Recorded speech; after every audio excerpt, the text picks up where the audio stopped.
Assalamualaikum warahmatullahi wabarakatuh. Perkenalkan, nama saya Koen Siriani dengan NIM 21011050001 kelas 1A. Ingin membahas tentang kurikulum 2022. Nah, menurut Kemendikbudristek melalui Kepala Badan Standar Kurikulum dan Asesmen Pendidikan Anindito Aditomo atau disebut dengan Nino, menjelaskan rencana penawaran kurikulum 2022 atau menurut Menteri Nino, jadi bukan sekedar kerja tayang pada materi di buku saja, namun kurikulum 2002 ini merupakan opsi yang akan diberlakukan mulai tahun ajaran 2022 sampai dengan 2024. Nah, pada tahun 2022 sampai 2023 itu akan melakukan kajian di mana Menteri Pendidikan dan Kebudayaan akan melakukan itu mengetengahkan kurikulum baru atau protipe 2022 untuk dikaji ulang pada tahun 2024. Nah, sudah dilakukan di 2005 sekolah lainnya di seluruh Indonesia untuk dilakukan evaluasi nanti pada tahun 2024, di mana kebijakan ini berlaku mulai dari PAUD, SD, SMP, SMA, SMK, bahkan SLB. Nah, jika melihat kebijakan dari beberapa kalangan masih belum paham tentang kurikulum 2022, karena kurikulum 2022 ini merupakan opsi tambahan yang akan dikaji ulang pada tahun 2024 dan berlaku mulai tahun ajaran dari 2022 sampai dengan 2023 di beberapa sekolah di Indonesia. Nah, sebelumnya dikenal dengan kurikulum 2013, maka mengapa Menteri Pendidikan dan Kebudayaan menjalankan kurikulum dan merancang kurikulum 2022 pasti memiliki visi misi tersendiri. Di antaranya karakteristik kurikulum 2022, di mana protipe ini agar dapat mendorong pembelajar siswa aktivitas lebih tinggi. Kurikulum ini juga diharapkan memberi ruang lebih luas dan fleksibel dalam waktu pembelajaran. Nah, ada 3 karakteristik dalam kurikulum tahun 2022 atau protipe 2022, di mana yang pertama itu adalah orientasi holistik, yang berisikan kurikulum dirancang untuk mengembangkan murid secara holistik, mencapai kecakapan akademis, kompetensi kognitif, sosial, emosional, dan spiritual. Yang kedua ada berbasis kompetensi dan konten. Kurikulum dirancang berdasarkan kompetensi yang ingin dikembangkan, bukan berdasarkan konten atau materi tertentu.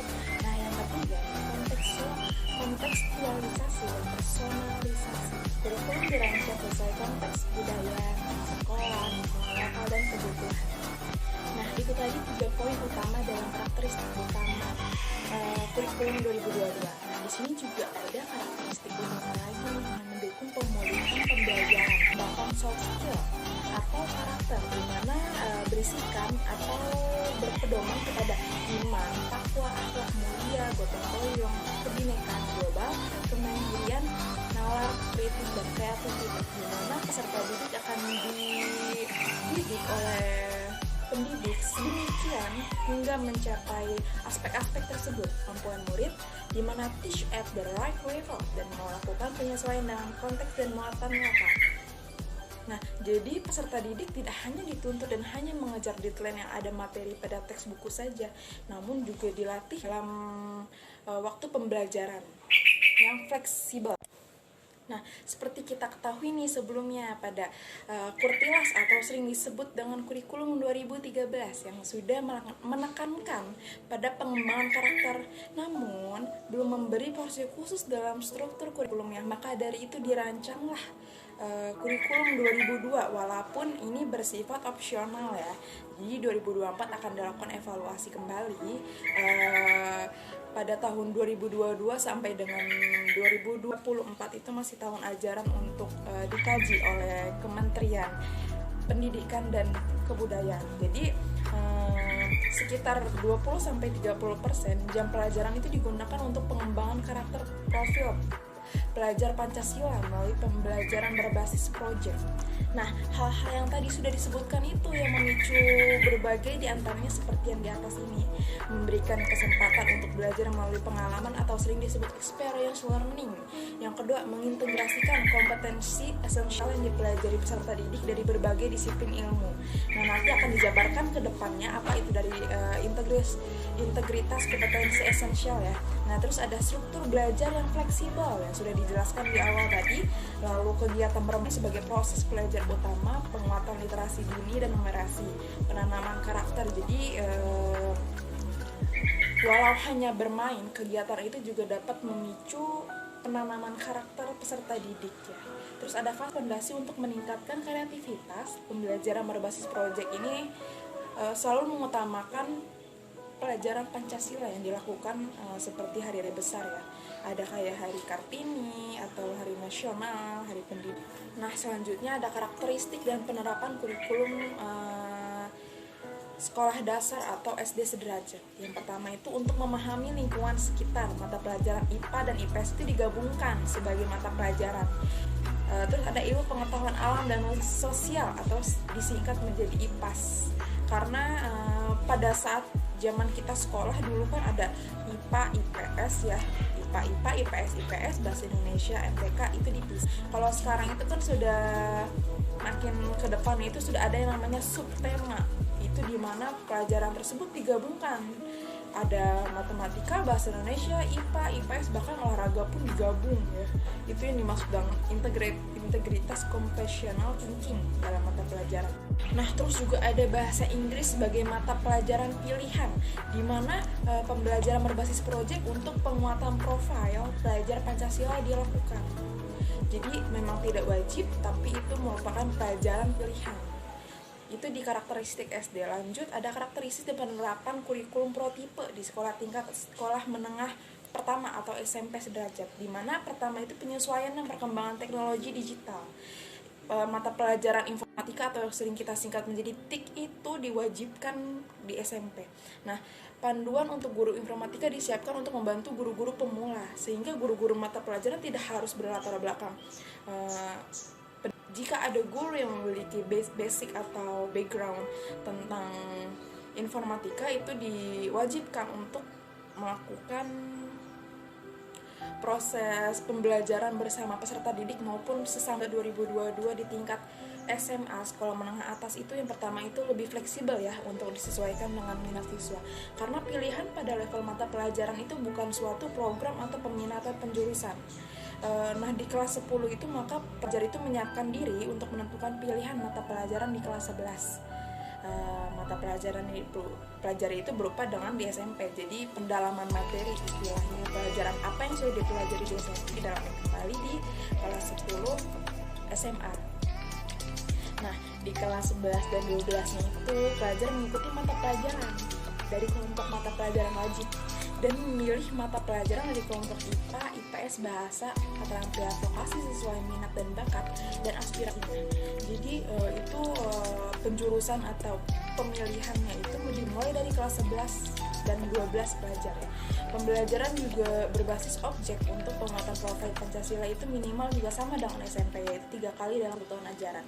Dan pelajar itu yang paling mencolok ini menulis esai ilmiah sebagai syarat kelulusan. Jadi memang tidak ada ujian nasional, tapi adanya esai sebagai syarat kelulusan di SMA.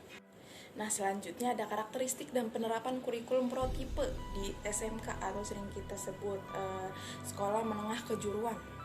Yang pertama itu dunia kerja dapat terlibat dalam pengembangan pembelajaran itu sudah lazim ya, di mana persentase kelompok kejuruan itu meningkat 10%, yang tadinya 60% menjadi 70%. Lalu penerapan pembelajaran berbasis proyek dengan mengintegrasikan mata pelajaran terkait, di mana PKL atau sering kita kerja lapangan itu menjadi mata pelajaran wajib minimal 6 bulan atau 1 semester. Nah, selanjutnya juga pelajar dapat memilih mata pelajaran di luar program keahliannya.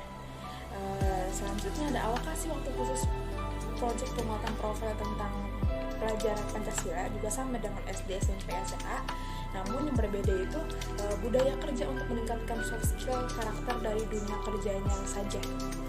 Nah, selanjutnya ada karakteristik dan penerapan kurikulum protipe di sekolah tingkat luar biasa atau sering disingkat menjadi SLB, di mana yang pertama capaian pembelajaran pendidik khusus dibuat hanya untuk yang memiliki hambatan intelektual. Nah, bagaimana yang tidak memiliki hambatan tersebut? Sama dengan sekolah reguler lainnya, hanya yang membedakan itu pencapaian pembelajarannya, di mana menerapkan prinsip modifikasi kurikulumnya saja yang berbeda sama dengan pelajaran di sekolah reguler. Jadi SLB juga mempelajari menguatkan pelajar Pancasila, penerapan dan karakteristik di berbagai jenjang sekolah ya. Jadi kurikulum prototipe ini yang paling mencolok mungkin adalah di mana siswa kelas 11 dan 12 boleh meramu sendiri kombinasi mata pelajaran sesuai dengan minat dan bakatnya. Artinya tidak ada lagi pengkotakan. Tidak ada jurusan IPA, IPS, bahkan bahasa. Misalnya siswa ingin menjadi insinyur akan boleh mengambil matematika lanjutan dan fisika lanjutan tanpa mengambil biologi.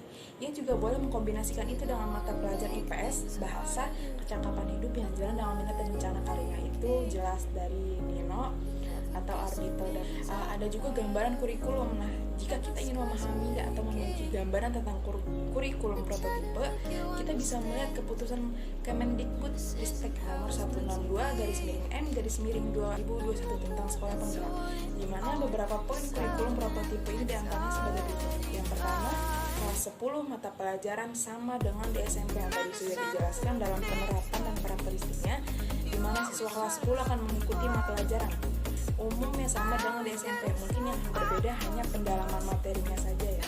Jadi sekolah dapat menentukan pengorganisasian pembelajaran IPA atau IPS di jenjang berikutnya. Terus muatan IPA IPS itu terintegrasikan, di mana integrasi tersebut digabungkan ya, artinya gabungan aspek-aspek dari yang berbeda menjadi satu. Misal mapel fisika, kimia, biologi dipadukan dalam satu tema menjadi problem based learning, disebut dengan pembelajaran berbasis masalah. Lalu muatan IPA IPS itu bergantian diajarkan di blok waktu terpisah. Jadi misalkan fisika, kimia, biologi dipisah jam pelajarannya, diikuti unit pembelajaran inquiry yang mengintegrasikan muatan IPA IPS tersebut. Terus muatan IPA IPS juga diajarkan nih secara paralel. Misalnya mapel fisika, kimia, biologi diajarkan secara reguler di jam pelajaran yang sama setiap minggu. Lalu diikuti dengan unit pembelajaran inquiry dari integritas muatan IPA IPS tersebut. Selanjutnya, proporsi beban belajar di SMA terdiri dari pembelajaran intrakurikuler dan 25-33% itu proyek penguatan profil pelajar Pancasila. Nah, itu tadi adalah gambaran-gambaran dari kelas 10 di jenjang SMA ya. Lalu kalian sudah mengetahui tentang mata pelajaran kelas 10, diantaranya itu ada pendidikan agama atau kepercayaan dan budi pekerti sesuai dengan kepercayaan dan keyakinannya masing-masing. Lalu ada pelajaran PKN ya, yang tadi diintegrasikan sebagai pengamalan Pancasila minimal 3 kali dalam 1 tahun ajaran. Itu ada pendidikan Pancasila dan kewarganegaraan. Lalu ada bahasa Indonesia, matematika, IPA berisikan fisika, kimia, biologi, IPS berisikan sosiologi, ekonomi, sejarah, geografi, bahasa Inggris, PJOK atau pendidikan jasmani, olahraga dan kesehatan, informatika, dan pilihan minimal 1 seperti seni musik, seni rupa, seni teater, seni tari, prakarya. Lalu muatan lokal. Nah, selanjutnya ada kelas 11 dan 12, tidak ada jurusan IPA, IPS, dan bahasa. Ini yang paling mencolok di prototipe 2022, di mana kelompok mata pelajaran di kelas 10 dan 11 itu dibagi menjadi 5 kelompok utama. Nah, berisikan tentang kelompok mata pelajaran umum, wajib diikuti semua siswa SMA. Lalu ada kelompok mapel matematika dan IPA, MIPA ya. SMA wajib menyediakan minimal 3 mapel di kelompok ini. Terus kelompok mapel IPS, SMA wajib menyediakan minimal 3 mapel di kelompok ini. Lalu ada kelompok mapel bahasa dan budaya, dibuka sesuai sumber daya dan yang tersedia di SMA. Jadi nggak semua SMA itu terdapat kelompok mapel bahasa dan budaya ya. Terus ada kelompok mapel vokasi dan prakarya, di mana capaian pembelajaran mapel vokasi ini dikembangkan SMA bersama dunia kerja, jadi atau kejuruan ya, dan sesuai dengan potensi atau kebutuhan sumber daya manusia di SMA. Jadi ini mengembangkan karakter, minat dan bakat sesuai dengan passion peserta didik tersebut. Nah, sementara itu, capaian pembelajaran mapel prakarya itu kan dikembangkan pemerintah pusat ya. Nah, SMA dapat mengembangkan lebih lanjut capaian pelajaran mapel prakarya sesuai dengan potensi atau SDA. Namun, sekolah yang ditetapkan pemerintah itu sebagai sekolah keolahragaan dapat membuka kelompok mapel seni dan olahraga sesuai sumber daya di SMA. Nah, untuk mata pelajaran dalam kelas 11 dan 12 itu mata pelajaran umum sudah pasti ada. Lalu pendidikan Pancasila, pendidikan agama sesuai keyakinan kepercayaan, bahasa Indonesia, matematika, bahasa Inggris, PJOK, sejarah, dan pilihan minimal 1 atau atau disebut dulu itu ekstrakurikuler ya.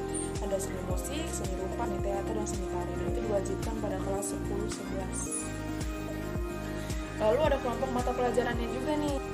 Nah, itu tadi merupakan mata pelajaran umum di SMA atau SMK pada pelajaran kelas 11-12 itu kan yang paling mencolok itu kan kelompok mata pelajarannya. Di antaranya itu ada MIPA yang berisikan fisika, kimia, biologi, informatika, matematika tingkat lanjut.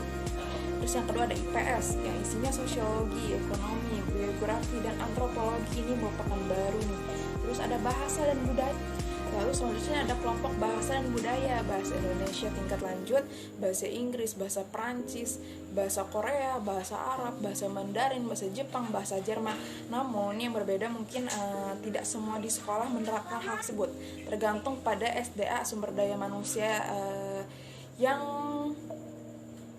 meminati. Terus ada vokasi dan prakarya, di mana prakarya membaca elektronik, desain grafis, dan lain-lainnya sumber sesuai dengan SDA lagi. Terus muatan lokal yang terakhir. Nah, itu merupakan kelompok mata pelajaran di SMA. Itulah yang membedakan prototipe 2022 atau kurikulum tahun 2022 ini. Walau hanya bersifat opsional, kita doakan saja program pemerintah atau pendidikan yang memang bertujuan khusus untuk kesejahteraan peserta didik.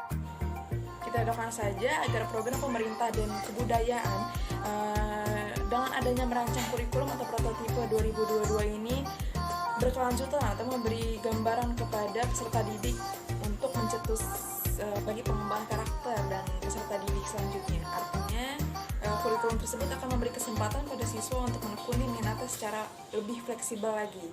Itu saja penyampaian dan gambaran dari saya, Quency Rianis. Semoga ini. Wassalamualaikum warahmatullahi wabarakatuh. I never make promises,